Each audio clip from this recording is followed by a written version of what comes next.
Okay, well, I thought I'd do an impromptu before breakfast unboxing, which isn't something that I would do often because I don't know if it's living in Canada or where I do on the West Coast, but you know, everything always comes late. Nothing comes before street date, and nothing ever comes on street date. So then by the time you get it, like a week or two later, it's like, you know, no one cares in the age of the internet. Like, a week old is like a year old.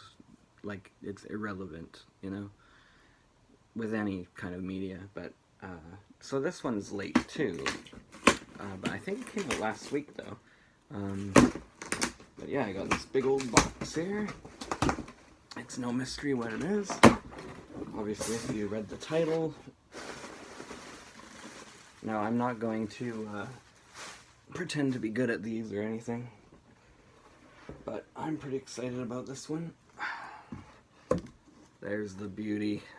I didn't think they'd make a sequel to the 1969 to 72 box set, but they did.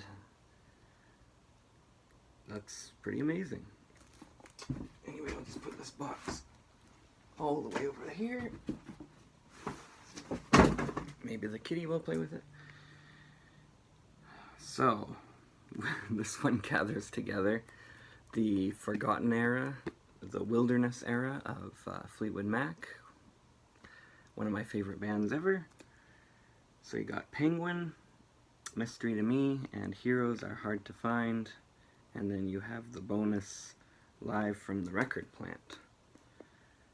So, I think I have should have got this a little more ready. Swiss knife here. Open this thing up. Mastered from original analog tapes. Yeah, so it includes the previously unreleased live performance from '74 with Bob Welch and Christine McVie, and then a bonus 7-inch single, which is pretty awesome. Oh, there goes all the value. And, sorry, amateur, not even showing what he's opening. Take the plastic seal off there. Oh yeah, beauty, eh? So it's kind of just like the last, the 69 to 72 one, which is over there on my shelf. Fleetwood Mac, Penguin, Mystery to Me. Mystery to Me is one of my favorite Fleetwood Mac records, and Heroes is amazing. And, you know, Penguin is polarizing, but I like it. You know, I wouldn't say it's one of their best, but, you know, I'd still give it a solid 4 out of 5 or so, because there's so many good songs on it. It's just, it's kind of a messy record, like, you know, they were going in a lot of different directions. They didn't even really know who their front man was at the time. So, this is in reverse order. Don't get your fingerprints on it. So that looks quite nice, and it's definitely a more pristine copy than I'm used to. Penguin. Oh, and look at that. I think it might be darker than the original pressing, but lovely gatefold there. With the band. There they all are. 6 people in the band. 8 including dogs. Yeah.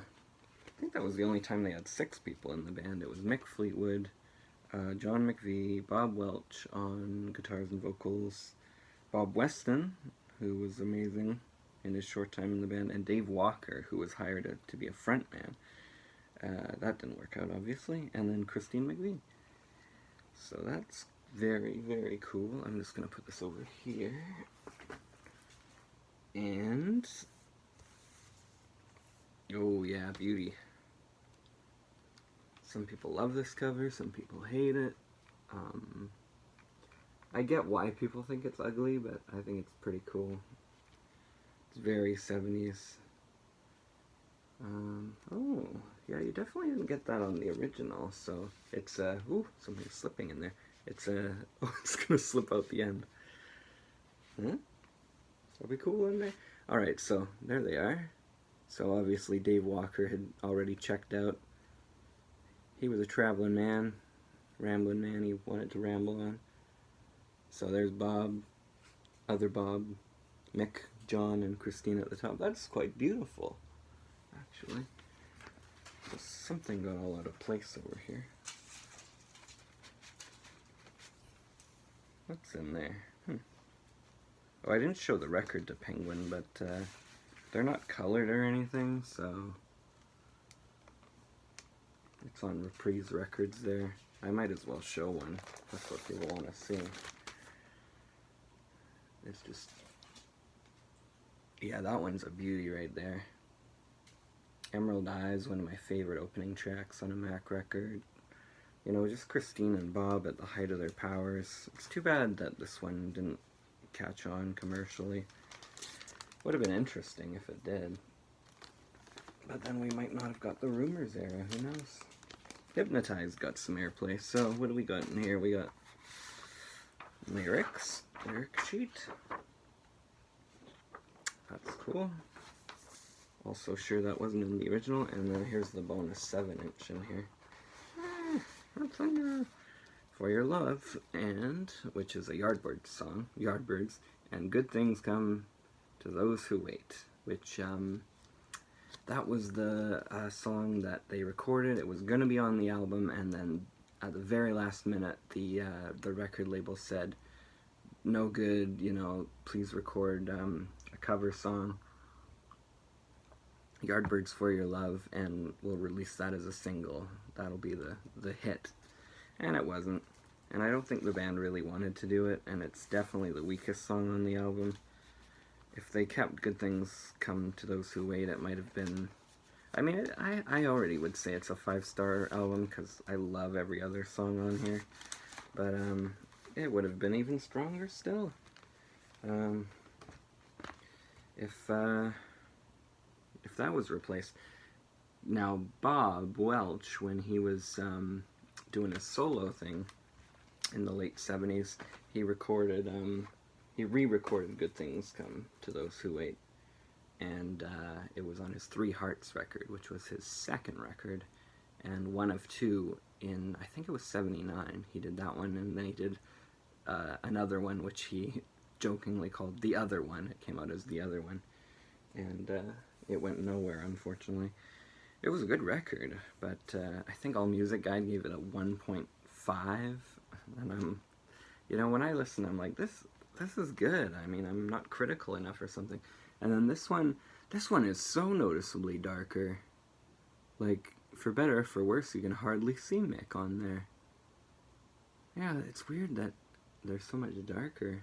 And then, like, there's the band, they're in the dark. I'm not sure if that was as dark or not. I love how Bob is wearing a Fleetwood Mac shirt, repping his own gear, or his own band there, or whatever. And I think a lot of hardcore fans really like this one. I think this should have been a much bigger record as well, but it really wasn't that big. And I think Only Heroes Are Hard to Find was a single, which is a really cool song, and very different for Christine. Has a nice kind of swing to it, has the horn section in there.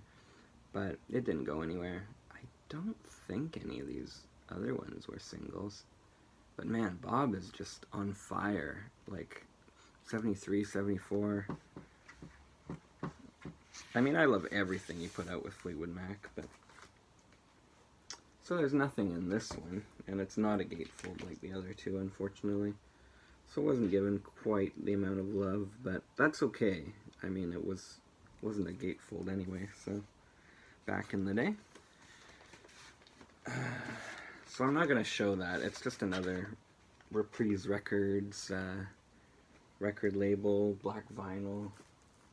I wonder if this one's colored though. Probably not.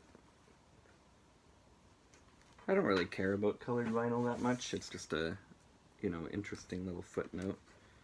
So, so this has never been seen before. So there's a very of the time 70s concert, and I'm getting distracted because The rock and roll kitty is chewing on plants there.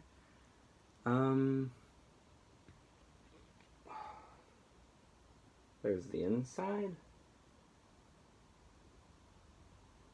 So this one's got the green Mona Lisa on it, Angel, Spare Me a Little of Your Love, Sentimental Lady, Future Games, Bermuda Triangle, Why, Believe Me, Black-It Magic Woman into Oh Well, Rattlesnake Shake, and Hypnotized. That's a great set list right there.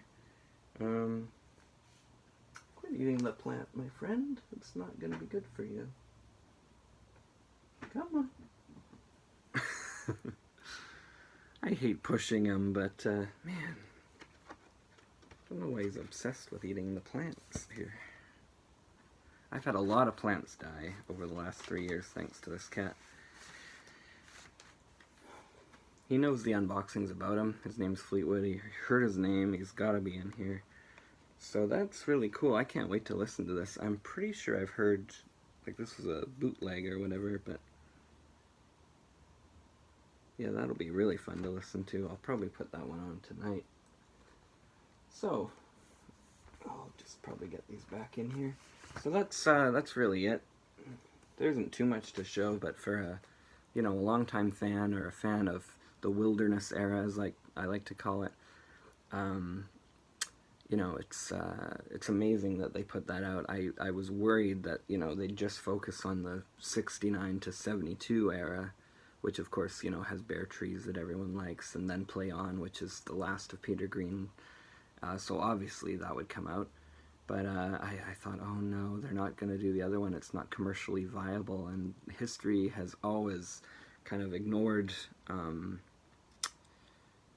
you know, the Welch-led era of Fleetwood Mac, sadly, and, you know, the Rock and Roll Hall of Fame even ignored him. He didn't get inducted. So it's really beauty to have this, and yeah, just a quick video, and hope everyone has a great day out there. Peace and love, everybody.